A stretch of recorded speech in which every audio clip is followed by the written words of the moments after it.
Sir, सवाल बड़े हैं और समय कम है और 17 तारीख को मतदान होना है, तो क्या कहना चाहेंगे आप?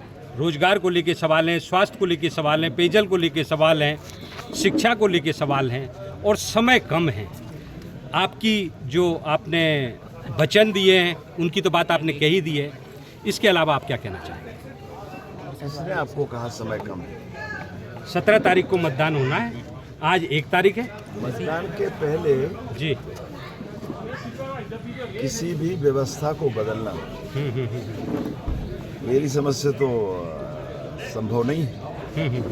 मतदान के बाद जो सरकार बनेगी तभी किस व्यवस्थाओं में बदलाव हम कर सकते हैं। अच्छा, संपर्क और समस्या भी एक बड़ा लोकतंत्र में सवाल रहते हैं कि चुनाव के दौरान जैसे प्रतिनिधि वोट मांगने जाते हैं, लेकिन जब चुनाव जीतने के बाद लोग आते हैं तो उनका संपर्क बड़ा मुश्किल हो जाता है, उनकी जो समस्याएं होती हैं उनका समाधान मुश्किल हो जाता है।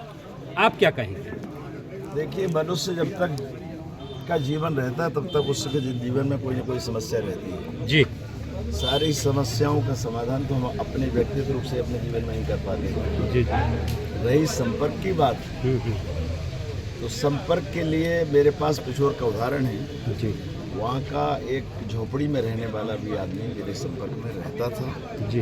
वही लगभग शिवपुरी में संभव होगा। लोकतंत्र में सर जो जीत का आधार आजकल बनता जा रहा है जाति, लगता है किसी समृद्ध समाज के लिए या लोकतांत्रिक व्यवस्था के लिए एक जहर सा हो रहा है। आप क्या कहेंगे? चूंकि आप 30 साल का आपका अनुभव है और ऐसे क्षेत्र में जहां आपकी जो जातिगत अगर स्थिति देखी जाए तो बहुत अधिक मजबूत नहीं है, लेकिन आप 30 साल विधायक रहे, मंत्री रहे, क्या कहेंगे? देखिए, मैंने कभी जातिगत मानसिकता को रह के जनसेवा नहीं की। मेरे लिए सर्व जाति, सर्व धर्म, समभाव ये सब कुछ है। जी। रोजगार एक बड़ी बात है। हम जनचर्चा में गए, लोगों से सवाल किए तो युवाओं के बीच एक बड़ा सवाल रोजगार को लेके है। रोजगार पूरे प्रदेश का, पूरा देशव्यापी समस्या है। जी।